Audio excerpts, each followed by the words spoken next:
Shalom bien-aimés et gloire à Dieu qui nous a encore donné cette opportunité de réaliser ce moment que nous appelons édification du corps du Christ, le moment que nous prenons pour nous édifier les uns les autres, regardless of our church we are coming from or our church we are from.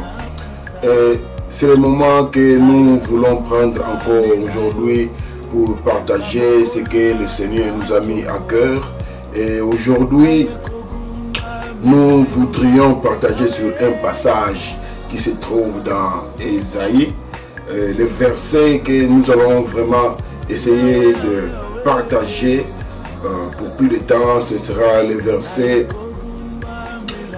15. Mais nous voudrions lire cela dans son contexte. Donc on va aller jusqu'au verset 13, commencer au niveau du verset 13 et puis descendre même au-delà du verset 16 pour prendre le message dans son contexte. Alors, si nous devons passer à la lecture, je disais que c'est Ésaïe 59 à partir du verset 13. Nous pouvons lire alors. Nous avons été coupables et infidèles envers l'Éternel. Nous avons abandonné notre Dieu. Nous avons proféré la violence et la révolte, conçu et médité dans le cœur des paroles des mensonges. Et la délivrance s'est retirée. Et le salut se tient éloigné, car la vérité trébuche sur la place publique et la droiture ne peut approcher. La vérité a disparu et celui qui s'éloigne du mal est dépouillé. L'Éternel voit d'un regard indignés qu'il n'y a plus de droiture. Il voit qu'il n'y a pas un homme. Il s'étonne de ce que personne n'intercède. Alors, bien aimé, encore, nous allons plus pointer sur le verset 15. Si nous pouvons encore le répéter, qui dit que la vérité a disparu et celui qui s'éloigne du mal est dépouillé. L'Éternel voit d'un regard indigné qu'il n'y a plus de droiture. Il voit qu'il n'y a pas un homme. Il s'étonne de ce que personne n'intercède. Nous voyons que il y avait un problème. Il y avait une situation qui était anormale et qui tendait à se généraliser jusqu'au point où la personne qui refusait la situation, la personne qui refusait de se soumettre à ce rythme-là de vie, la personne qui refusait ce mode-là de vie était dépouillée ou bien était opprimée, c'est ce que nous dirons. Alors, comme au commencement, l'homme a décidé, l'homme a suivi son chemin, ou pour dire, l'homme était perdu. Dieu, par son amour, s'est tracé un chemin. Il s'est dit, non, je dois récupérer l'homme, je dois restaurer l'homme. Alors, qu'est-ce qu'il a fait? Il va envoyer le Rédempteur, notre Seigneur Jésus. Parce qu'il a voulu secourir l'homme de cet état-là qu'il était. Il a voulu ramener l'homme qu'il a créé à son image, de revenir à lui, son créateur. Donc, quand les choses ne marchent pas, à tout moment que l'homme a tendance à s'éloigner, à se rebeller de son créateur, par son amour, Dieu trace des chemins pour essayer de les récupérer. Donc c'est la situation qui s'est passée ici, que dans les pays, il y a une situation qui se développe, que le juste devient opprimé. Une situation qui se développe, que ce qui est anormal prenait place. Une situation où on ne sentait plus, on ne voyait plus la justice. Et ici, le passage nous apprend que le salut s'est éloigné. Le salut s'est tenu loin de ces gens-là. La délivrance s'est retirée. Donc ici, c'était arrivé déjà au niveau national. Mais il y a des niveaux et des niveaux, bien-aimés. Le niveau peut être encore individuel. Que tu es en train de deal with. C'est toi-même qui est en train, individuellement, qui est en train de deal with. Et ça peut aussi transcender, ça va jusqu'au niveau familial ou communautaire ou national, comme c'était le cas que nous allons développer. Et ça peut même aller jusqu'au-delà du national. Là, on parle maintenant d'un niveau mondial. Et si on examine bien, ce sont les choses qui se réalisent maintenant. Il y a des mots qui sont arrivés au niveau mondial. Des choses qu'on déteste au niveau mondial. On voit la délivrance qui se tient loin du monde. La justice n'est plus. Ceux qui cherchent à vivre selon la justice, ils sont maintenant dépouillés. Ils sont attaqués. C'est ça la situation que nous allons essayer de développer aujourd'hui. Alors, il y a aussi des versets complémentaires qui vont nous aider. Qui vont nous aider avant que nous allions en profondeur de ça. Nous verrons parmi ces versets-là, il y a aussi Ésaïe, toujours dans ce livre d'Ésaïe, chapitre 62 maintenant. La Bible vient nous dire que, à partir du premier verset jusqu'au troisième verset, et nous allons sauter au verset 6 à 7, la Bible nous dit que pour l'amour de Sion, je ne me tairai point. Pour l'amour de Jérusalem, je ne prendrai point de repos jusqu'à ce que son salut paraisse comme l'horreur et sa délivrance comme un flambeau qui s'allume. Alors, au chapitre 62, versets 6 à 7, maintenant la Bible vient nous dire: sur tes murs, Jérusalem, j'ai placé des gardes. Ils ne se tairont ni jour ni nuit. Vous qui la rappelez au souvenir de l'Éternel, point de repos pour vous. Et ne lui laissez aucun relâche jusqu'à ce qu'il rétablisse Jérusalem et la rende glorieuse sur la terre. À tout moment que l'homme est perdu, Dieu par son amour, il va créer des chemins, il va créer des plans, il va créer une procédure qui va permettre à l'homme de revenir. Parce que ce n'est pas sa volonté que l'homme qu'il a créé à son image soit perdu, soit détruit.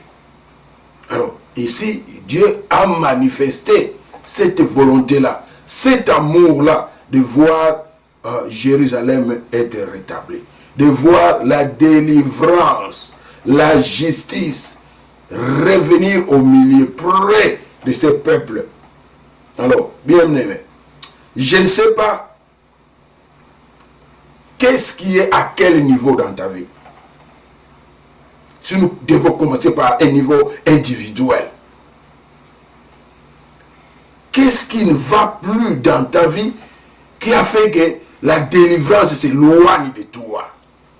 Tu cherches le salut dans un... Donc ici, je parle de salut dans différents areas, dans différents points spécifiques.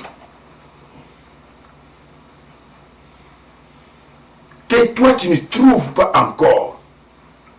Peut-être tu vis dans un environnement où la vérité trébuche. La vérité capote. La vérité n'est plus acceptée. La vérité n'est pas mode de vie. Là où toi tu vis. Dans l'enceinte, dans l'environnement, dans la communauté, dans la cité, dans le pays, ou alors même dans le monde, que la vérité trébuche. Comme il est dit au verset 14 du chapitre 59 d'Ésaïe. La vérité trébuche sur la place publique. Donc, en public, ce n'est plus la vérité. On vit des choses qu'ils ont normalisées. Donc vous voyez que ça, ce n'est pas la vérité de Dieu. Ce n'est pas la vérité de Jésus-Christ.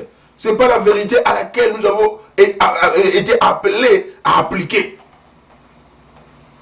Bibliquement, comme on dit, sur la place publique, bibliquement, la vérité trébuche.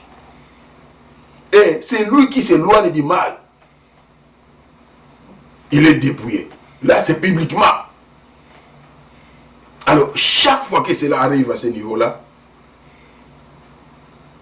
la Bible nous dit que avant que même lui prenne des dispositions, il s'étonne d'abord. Dieu s'étonne qu'il n'y ait personne qui intercède pour la restauration, le rétablissement d'une situation telle que nous avons décrite. Les choses, bibliquement, les choses ne marchent plus. Bibliquement, ce qu'on est en train d'applaudir, c'est ce qui est contre la volonté de Dieu. Et quand toi, tu te présentes là pour essayer de redresser, pour essayer de reminder aux gens que ça, ce n'est pas normal, tu seras dépouillé. Tu seras attaqué. Tu seras persécuté. C'est ça la situation. Alors, le Seigneur, par son amour, tellement que les gens aussi ignorent que c'est dans de tels moments, ce sont des grands sujets de prière. Vous savez bien maintenant, parfois c'est notre échec, ou l'un de nos échecs. Nous qui savons déjà le Seigneur, nous qui savons déjà où aller dans de telles circonstances pour que la situation soit rétablie, qui cherchait. Mais parfois on faillit dans de telles choses. On faillit de défendre la vérité. On faillit d'annoncer la vérité. On faillit d'avertir le peuple. Parce que la Bible dit que toi parle seulement. Toi parle. S'ils écoutent, quelqu'un est sauvé. S'il ne veut pas écouter, ce n'est pas ton problème. Toi, tu as parlé. Au moins, tu as parlé. Tu as accompli ma volonté. Tu as obéi à ce que je t'ai recommandé. Parle. Mais si tu t'étais, tu ne parlais pas. La Bible dit que les sangs de ces gens-là te seront demandés. Les sangs de ces gens-là sont sur toi, va peser sur toi.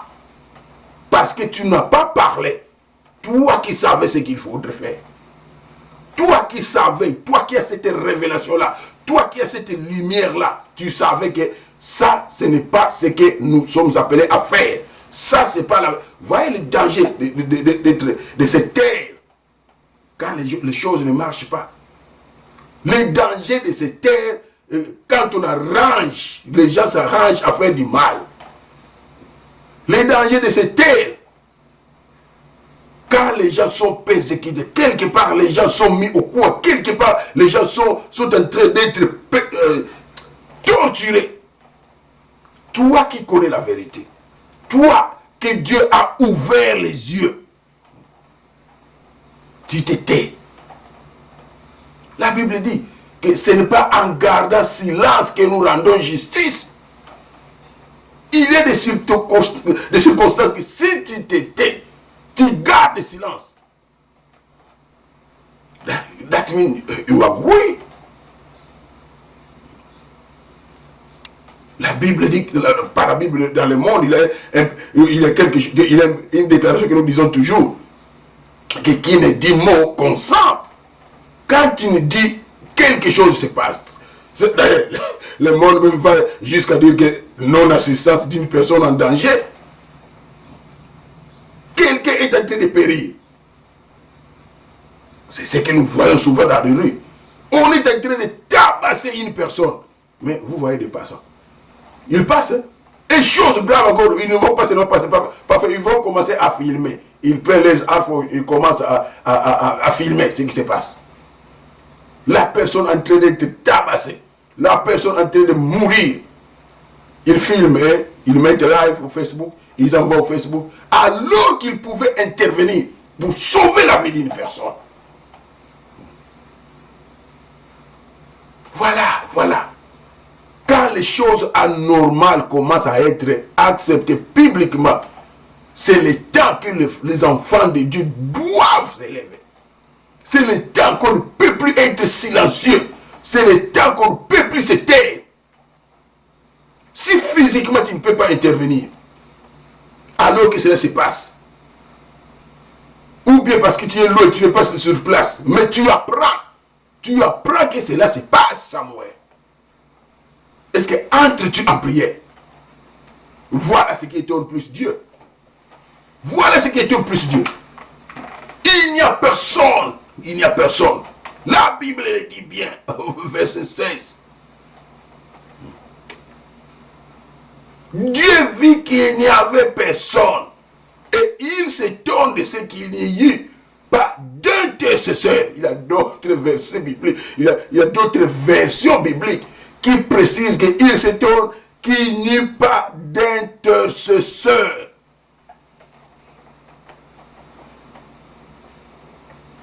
Qu'il n'y ait pas d'intercesseur.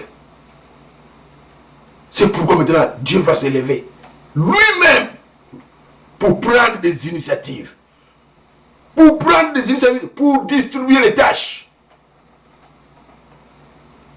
Comme il s'est levé pour prendre Jésus et le livrer pour notre rédemption. Par ce même amour-là, Dieu va s'élever. Et la Bible vient de nous dire dans Ésaïe 62, 6, sur tes murs, Jérusalem, j'ai placé des gardes. Et d'ailleurs, je n'ai pas vraiment l'habitude de donner des thèmes, mais cette fois-ci, disons que les thèmes que nous développons, que nous sommes en train de partager, c'est vous qui gardez les murs de la sainte cité.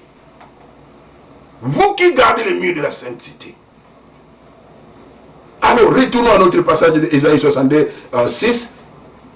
Sur tes murs, Jérusalem, j'ai placé des gardes. Ils ne se tairont ni jour ni nuit. Vous qui la rappelez au souvenir de l'Éternel, point de repos pour vous. Et ne lui laissez aucun relâche, jusqu'à ce qu'il rétablisse Jérusalem et la rende glorieuse sur la terre.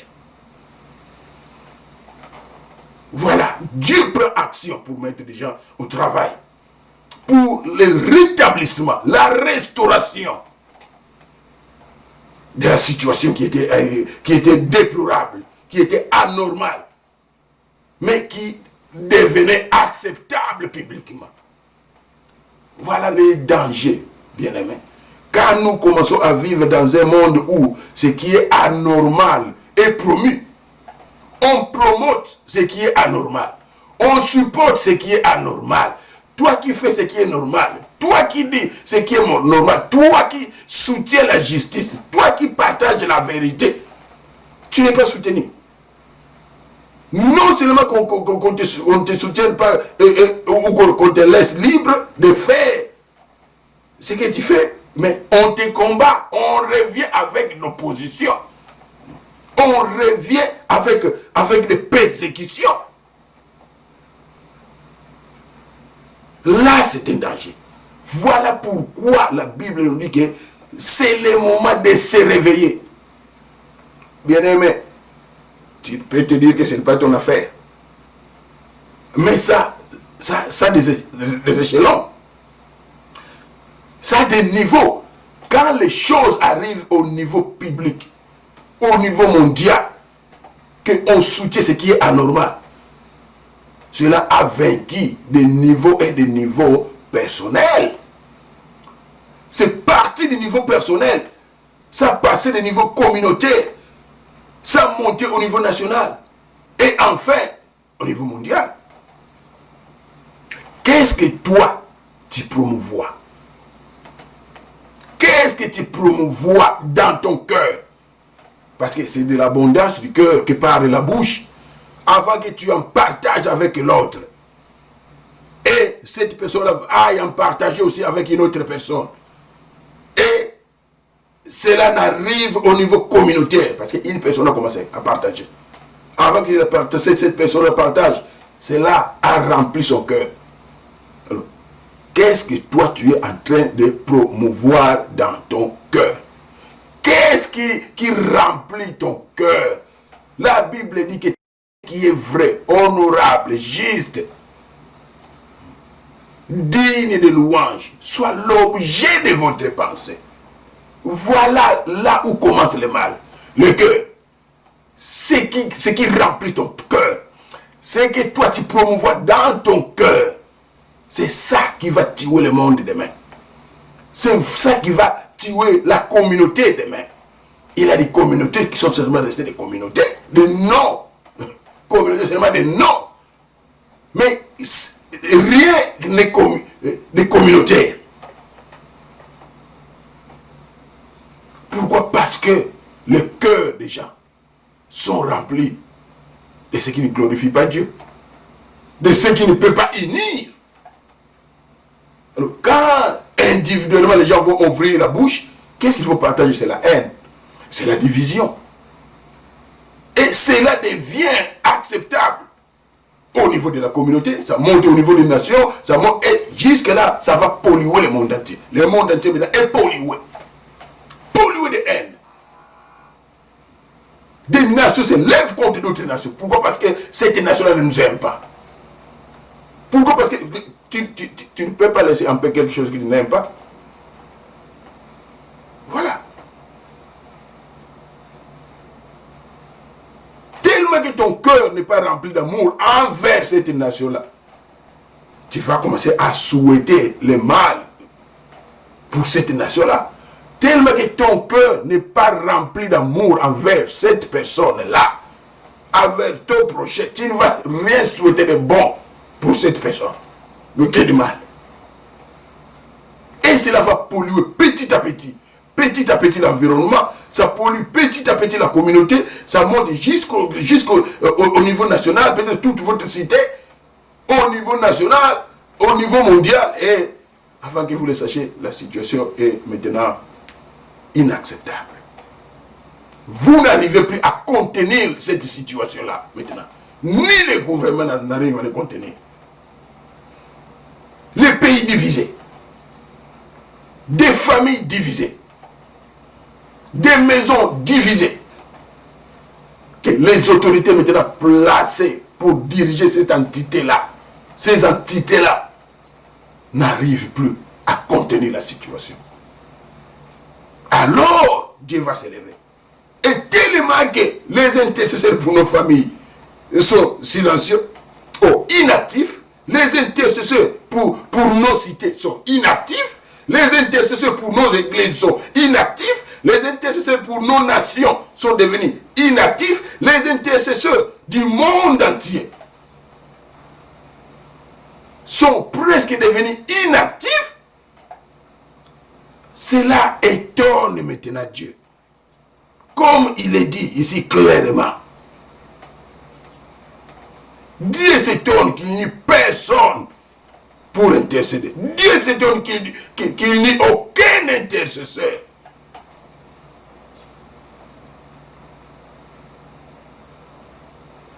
Alors par son amour, puisqu'il est le Créateur,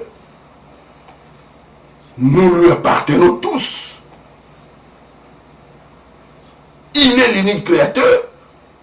Que tu sois noir, blanc, de n'importe quelle race, de n'importe quel pays, quel continent. L'existence tout entière n'a qu'un seul maître. N'a qu'un seul créateur. Alors par son amour, il va s'élever. Il prendra des dispositions pour sauver, tel qu'il avait sauvé l'humanité. Par Jésus-Christ de Nazareth. Si tu l'as déjà accepté, si nous devons ouvrir maintenant cette parenthèse-là pour ne pas trop attendre, puisque tout ce nous faisons, c'est de présenter Jésus. Nous te présentons la situation. Nous te présentons la fin, la finalité de cette situation-là. Et nous te présentons la solution.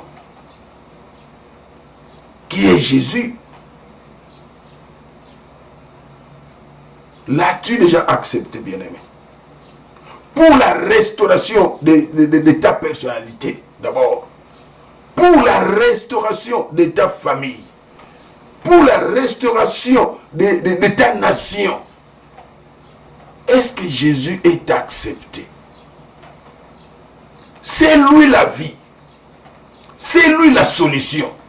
C'est lui la lumière. Comme la Bible dit, ceux qui marchent avec moi ne marcheront pas dans les ténèbres. Le monde sombre maintenant dans les ténèbres. Parce que Jésus est mis de côté. Jésus n'est pas accepté. Jésus est rejeté.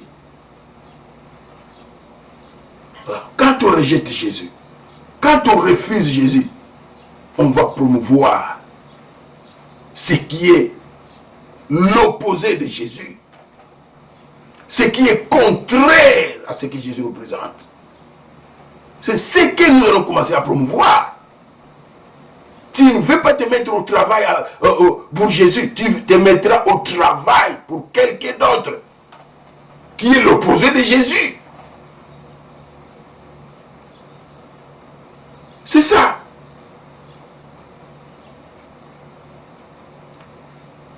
Alors, nous allons revenir sur notre verset 6 du chapitre 62 d'Ésaïe.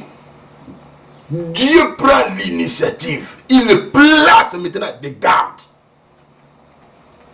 Bien aimé, comme j'avais dit qu'il y a des échelons. Tu peux être dans un pays où les choses sont encore bonnes. Où la situation est bonne, acceptable. Toi, personnellement, tu te trouves que non, moi, ça va. Mais ta famille, situation-là, qu'est-ce qui est accepté dans ta famille? C'est ça. That's the what question. Qu'est-ce qui est accepté? Qu'est-ce qui est promu dans ta famille?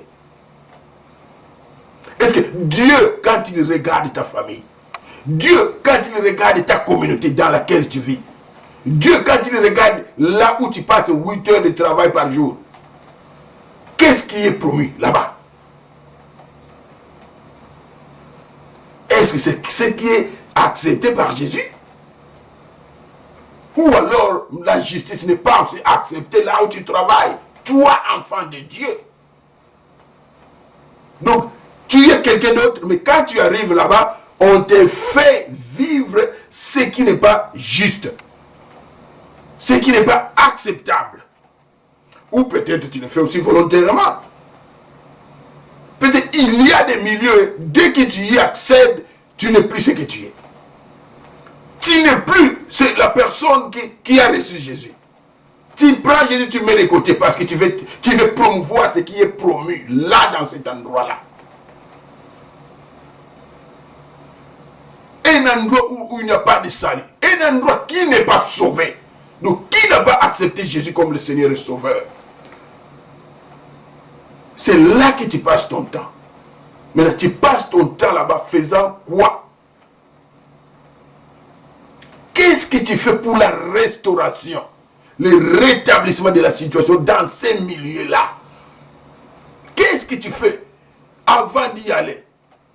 Ou après que tu y sois, qu'est-ce que tu fais? Entres-tu en prière? Cries-tu à l'Éternel de rétablir cette situation? Et Dieu s'étonne, la Bible dit que Dieu s'étonne qu'il n'ait d'intercesseur.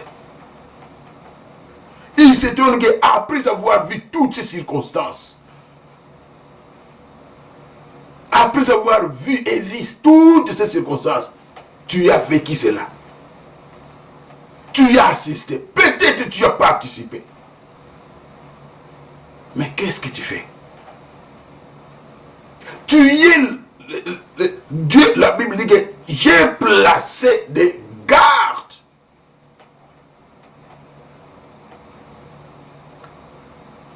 Dans 1 Pierre chapitre 2, verset 9, la Bible dit que vous, au contraire, suivez bien aimé, vous, au contraire, vous êtes une race élue, un sacerdoce royal, une nation sainte, un peuple acquis, afin que vous annonciez le vertu de celui qui vous a appelé des ténèbres à son admirable lumière. Voilà qui êtes-vous.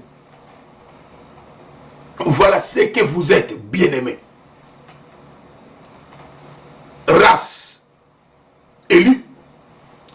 Un, de deux, un sacerdoce royal, une nation sainte, un peuple acquis, afin que, voilà la mission, on t'a élu, on t'a mis à part, on t'a sanctifié, on t'a acquis. Ta mission, dans ta famille, dans ta communauté, dans ta cité, dans ta nation, dans le monde. Ta mission est celle-ci.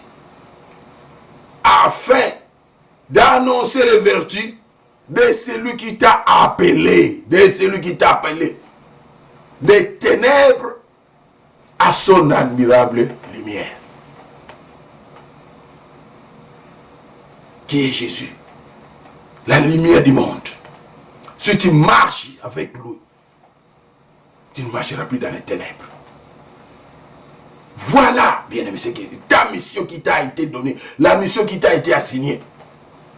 Tu n'as pas besoin d'un pasteur de venir te commander, de venir follow up with you, de venir suivre ce que tu fais. Mais la mission est claire et elle t'a été assignée déjà. On t'a informé, on t'a dit ceci. C'est à toi maintenant d'accomplir cela. Parfois nous devons cesser de blâmer les églises. On t'annonce, voilà ta mission. Tu es acquis. Tu es sanctifié. Tu es racheté. Voilà where you belong from now. Donc, tu es au milieu, tu es parmi, tu es dans cette comté, dans cette nation sainte. La nation sanctifiée par Jésus, le sang de Jésus. On t'a acquis. Mais pour annoncer, to do something. Dans ta famille d'abord. Dans ta famille, tu dois annoncer les vertus. Voilà comment tu vas sauver ta famille. Tu as été mis à part, un sacerdoce royal. Là où tu te retrouves, tu dois le savoir que tu es un sacerdoce royal. Dans ta famille, tu représentes le sacerdoce royal de l'Éternel.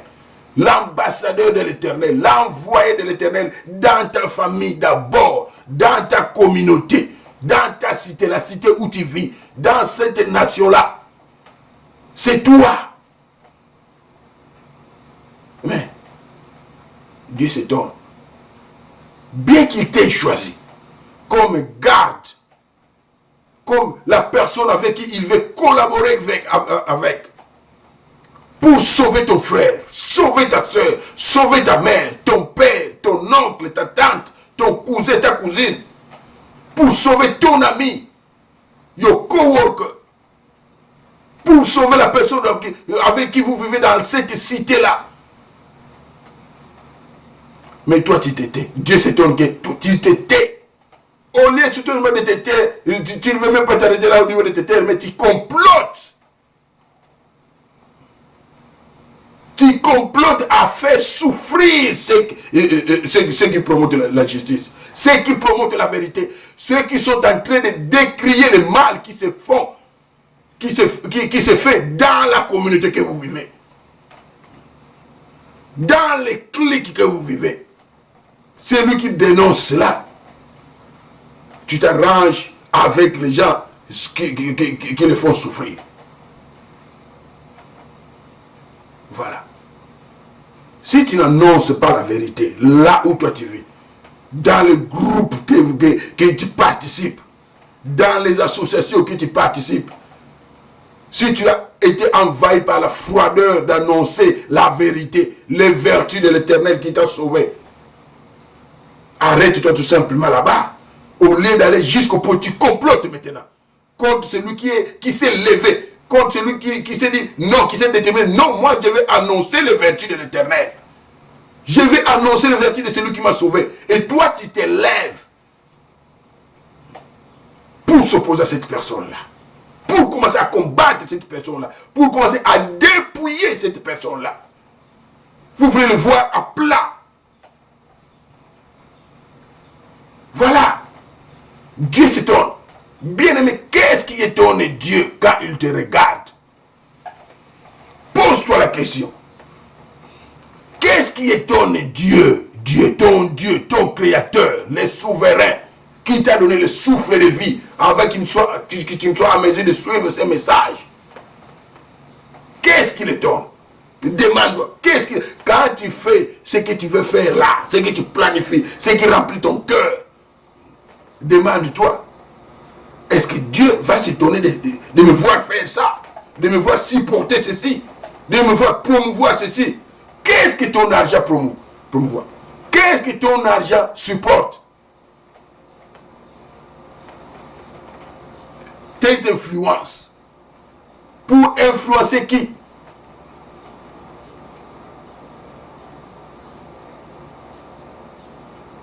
Tu as été sauvé pour annoncer les vertus de celui qui t'a appelé des ténèbres à la lumière.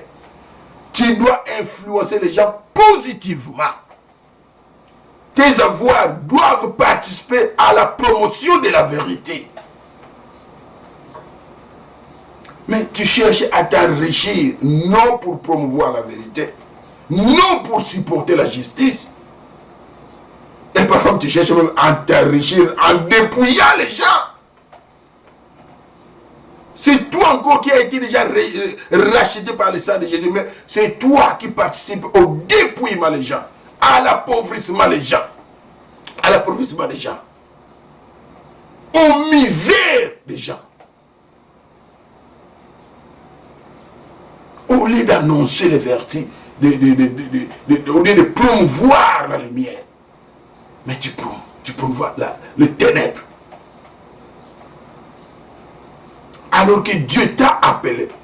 Non seulement il t'a appelé, et il t'a choisi d'être le sacerdoce royal. Il t'a choisi d'être parmi les gardes, ceux qui gardent les murs de la cité. Ceux qui gardent les murs de ta famille. C'est toi qui l'as tiré des ténèbres à la lumière, comme dit la Bible. Peut-être il n'y a pas beaucoup de chrétiens. Peut-être tu es les chrétiens les plus influents de ta famille. Maintenant, qu'est-ce que tu fais de cette influence-là? C'est ça, garder les murs, les fondements de ta famille. Quand les fondements sont ébranlés, les justes, que feront-ils? Une autre belle question à développer. Les justes, que feras-tu? Quand ta famille est ébranlée, ta communauté est ébranlée, ta nation est ébranlée, ta nation plonge dans la misère, des décennies et des décennies. Et Dieu veut restaurer ta famille, veut rétablir ta famille. Il t'a choisi comme garde. Il t'a choisi comme garde. Et la Bible dit, tu ne dois pas te taire. Point de repos. Point de repos. Aucun relâche. Ne laissez aucun relâche à l'Éternel. Rappelle toujours au souvenir de l'Éternel.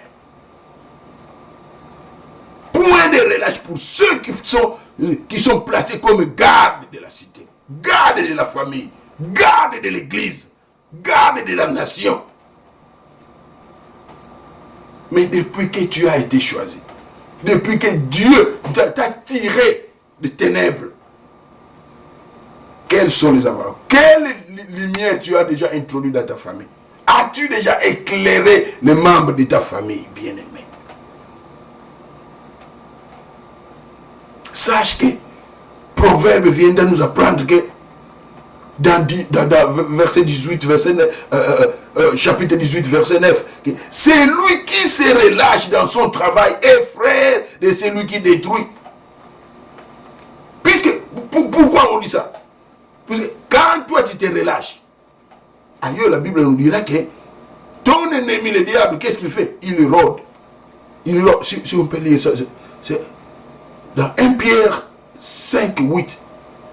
Soyez sobre, veillez. Votre adversaire, le diable, rôde comme un lion rugissant, cherchant qui il dévorera. Tout ce qu'il fait, c'est rôder. Rôder. Il est en train de veiller. Voir les enfants de Dieu. Qu'est-ce qu'ils font? Ils dorment spirituellement. Ils sont endormis. Pouf, il entre dans votre famille.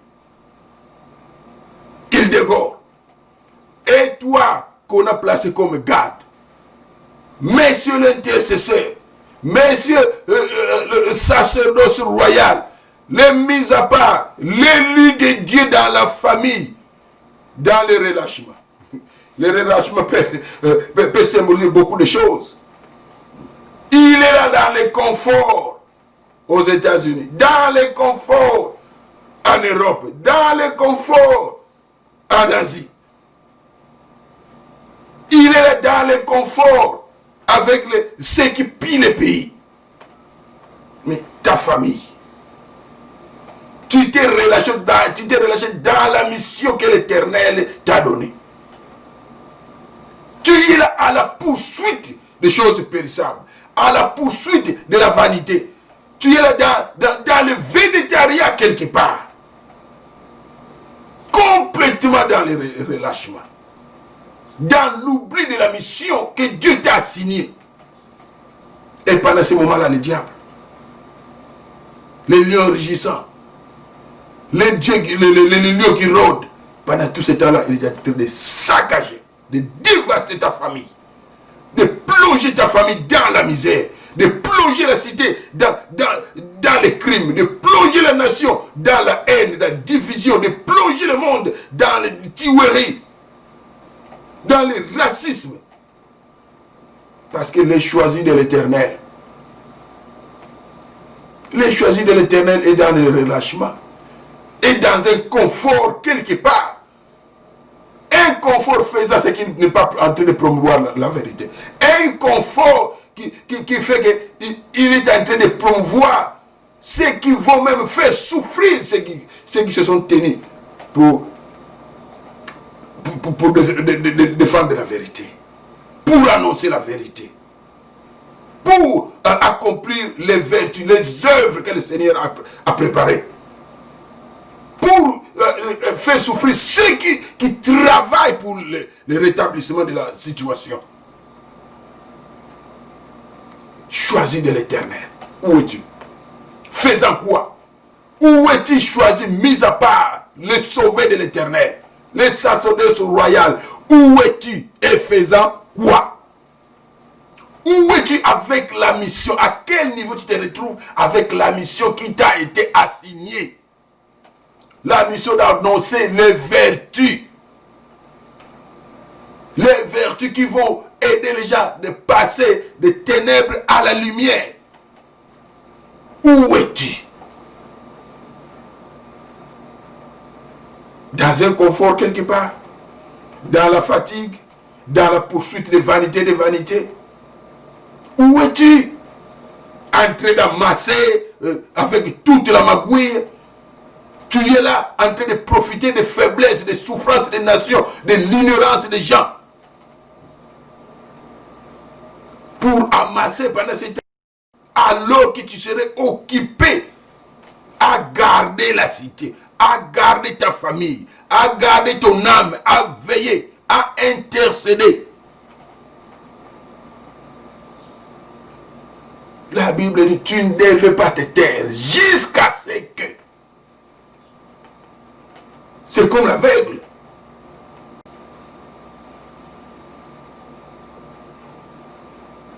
Plus puisqu'on était en train de le faire taire, puisqu'on était en train de le persécuter, tais-toi. Puisqu'on était en train de plonger des bateaux sur les roues de son chemin, plus on était en train de plonger de jeter des pots de bananes sur son chemin pour qu'il n'aille nulle part, pour qu'il ne fasse que patiner sur place, plus il criait fort. C'est ce qu'il dit la Bible.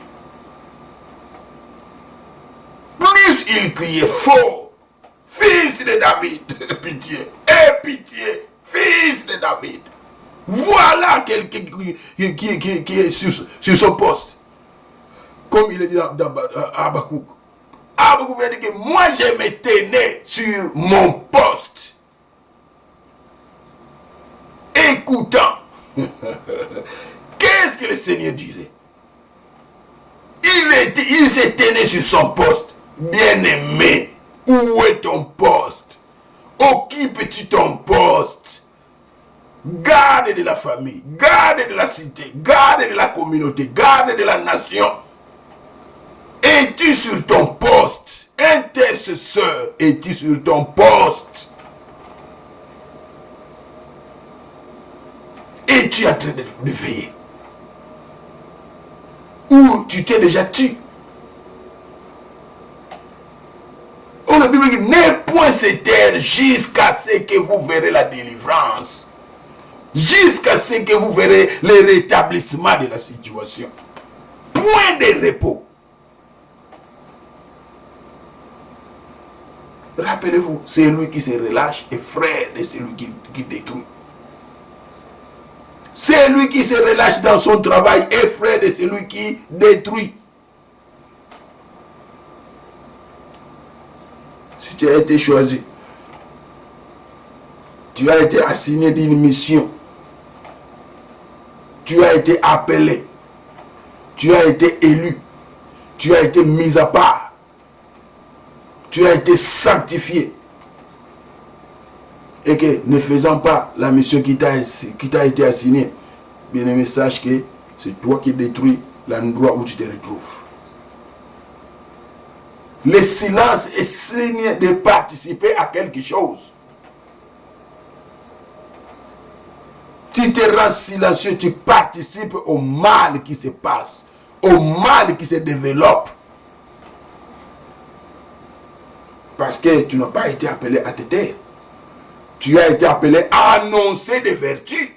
Tu as été appelé à intercéder pour le rétablissement de la situation. Mais toi, tu te tues. Non-assistance d'une personne en danger. Non-assistance d'une famille en danger. Non-assistance d'une cité en danger. Non-assistance d'une nation en danger. Non-assistance d'un monde en danger. Tu détruis. Bien-aimé, tu détruis. Parce que tu ne devais pas te taire. Jusqu'à ce que la situation soit rétablie. Combattons les bons combats, c'est ce que on nous recommande. Combattons les bons combats.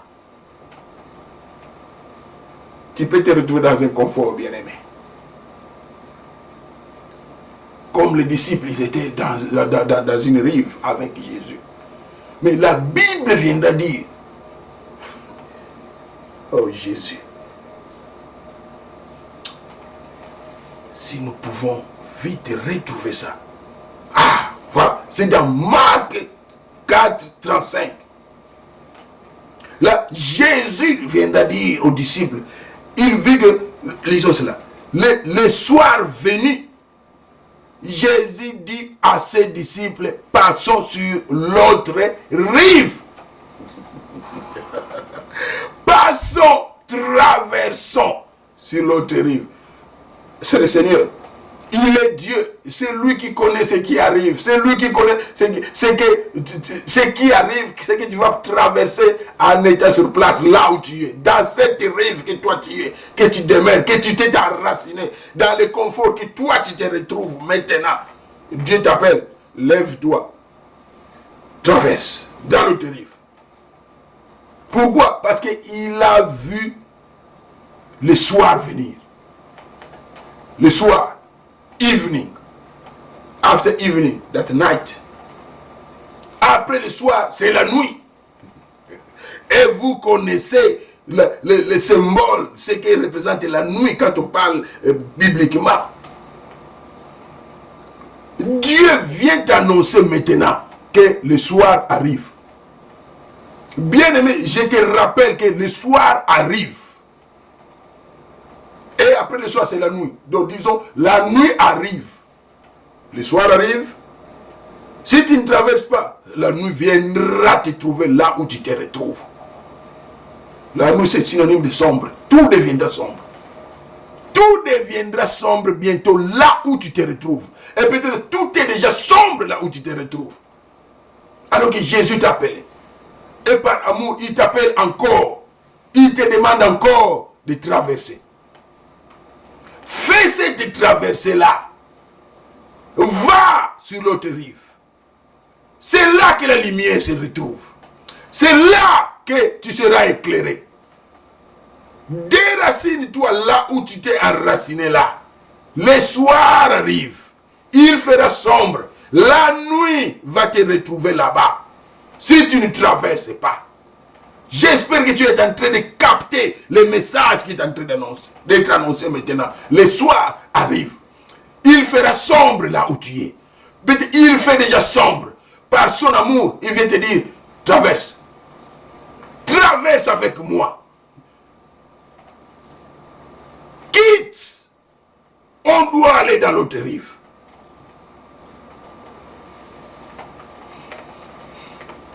Nous vivons un moment où les gens sont en ébullition. Les gens sont en mouvement. Les gens sont en train de mouvoir, comme je dis, en mouvement. Quittant une ville à une autre, quittant un pays à un autre, quittant un continent à un autre. On voit les Africains qui se démerdent.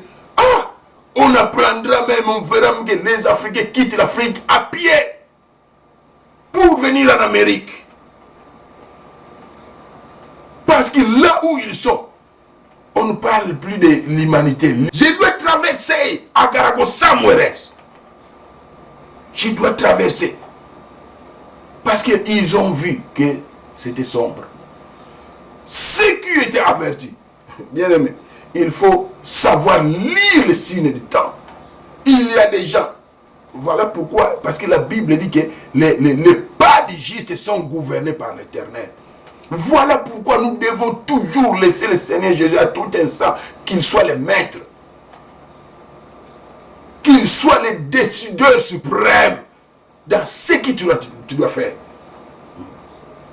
For your next step, let Jesus lead it. N'importe quelle direction que tu veux prendre, laisse Jésus te dire exactement. Je dois prendre la gauche ou la droite. Je dois continuer tout droit ou quoi? Je dois me retourner ou quoi? Donc je disais que ceux qui savent écouter leur Dieu. Dieu, so, the power of the whisper. Un livre que j'avais lu là. The power of the whisper. Cette voix-là qui vient te souffler. Parfois, quelqu'un m'a parlé ou quoi? J'ai entendu comme si une voix m'a parlé. Whisper. The power of the whisper. La puissance de cette voix-là qui te souffle. Dieu nous parle d'une manière ou d'une autre, mais c'est souvent nous qui ne payons pas attention. Il viendra te souffler là où tu es. Si tu ne voilà pourquoi nous devons laisser l'esprit en action. N'étouffez pas le Saint-Esprit. Là où est l'Esprit de Dieu, c'est là où est la liberté. Si on t'étouffe l'esprit, l'endroit où tu te retrouves, on ne laisse pas à l'esprit de s'exprimer. On n'écoute pas l'esprit, bien aimé. Et c'est dangereux. Les gardes que Dieu a choisis, les intercesseurs que Dieu a choisis, ceux qui ont reçu ces dons-là, on te donne ces dons-là, Dieu te donne, t'appelle, c'est ça ton appel, intercesseur. Il te dit, ne donne aucun relâchement à Dieu. Rappelle toujours au souvenir de l'Éternel. Il est dans la Bible que ceux qui sont appelés à rappeler souvenir de l'Éternel. Point de relâche pour eux. Point de relâche. Bien-aimé. Je sais que l'accomplissement d'une mission n'a jamais été facile. Ou le déracinement n'a été jamais facile. Tu t'es déjà enraciné dans un certain confort. Tu t'es déjà enraciné dans un certain végétariat. Tu t'es déjà enraciné dans de certains gains. Et tu oublies la mission. Tu sais que si tu t'engages à commencer à accomplir la mission que Dieu a assignée à ta vie, tu seras appelé à te déraciner. Tu seras appelé à traverser sur l'autre rive. Passons sur l'autre rive. Je disais que la mission n'est pas facile. Peut-être la traversée sera dangereuse, humainement parlant, mondainement parlant. Comme le verset que j'ai évoqué là, Jésus a demandé que traversons dans le... Et vous savez l'histoire. Des tempêtes. Il devait se noyer. Ils ont même dit, Seigneur, ne vois-tu pas que nous sommes en train de périr? Bien-aimé, laisse-moi te dire, laisse-moi te préparer. Dans l'accomplissement de ton appel, dans l'accomplissement de ta mission, tu te trouveras quelque part si tu te noies. Tu te diras, mais j'étais bien dans l'autre rive. J'étais déjà enraciné. J'étais déjà sur le poste. J'ai gagné ceci. Le végétarien connu de tout le monde. Mais qu'est-ce que tu m'as appelé à faire, Jésus? La traversée est devenue dangereuse.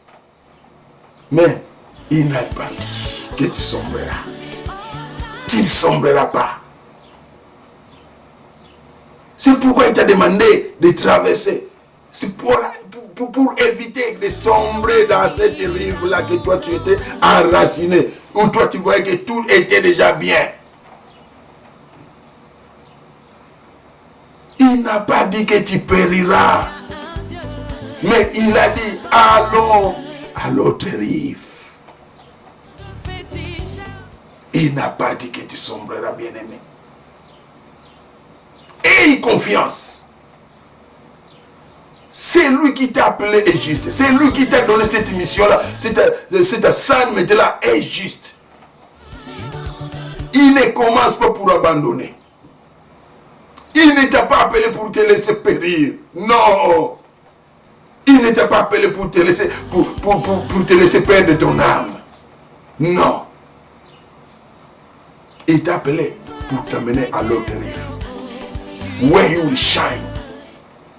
Where you will shine. Oh, Jéhovah. Merci pour ces noms-là que tu m'as inspiré il y a quelques jours passés. Il m'avait dit de nommer mon Facebook Born to Shine. Car il me préparait à prendre cette émission. Il m'a demandé de changer même mon nom.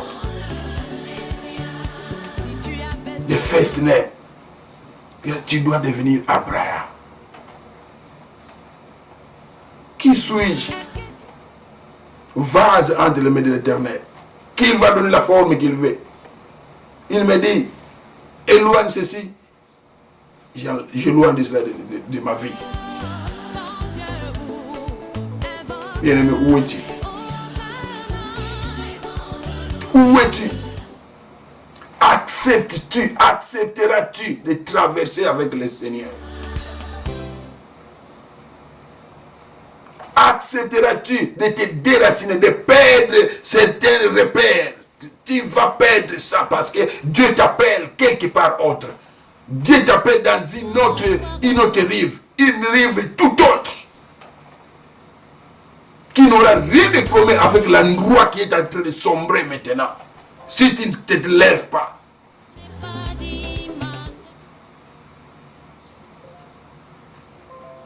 Que Dieu nous aide, bien-aimés, à faire cette traversée-là. Que Dieu nous aide, bien-aimés, à nous retrouver dans nos gardes, dans nos postes que le Seigneur nous a placés. Le Seigneur t'a placé comme garde. Laisse-moi le rappeler encore. Comme garde de l'endroit où tu es. Dans la ville que tu vis. Dans ta famille. Dans la nation. Dans ce monde qui est en train de périr. Qui est en train de sombrer. Tu es parmi les appelés qui doivent travailler, qui doivent veiller. Intercesseur. Tu es parmi les appelés, bien-aimés, qui doivent promouvoir, qui doivent travailler pour la promotion de la justice, pour la délivrance des gens, pour le salut des gens. Le salut s'est éloigné, la délivrance s'est éloignée. Enfant de Dieu, sacerdoce royal, sauvé de l'Éternel, mis à part de l'Éternel. Où es-tu? Que fais-tu? Bien-aimé, apprête-toi à aller sur l'autre rive. Apprête-toi à marcher avec ton Seigneur. Apprête-toi à travailler avec ton Seigneur. Mets-toi au travail, bien-aimé. Le monde est en train de sombrer. Ta famille est en train de sombrer. Les nations sombrent. Accepte de traverser avec le Seigneur. Accepte d'aller sur l'autre rive. Accepte de te déraciner là où tu as été et tu t'es implanté.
Sur la main.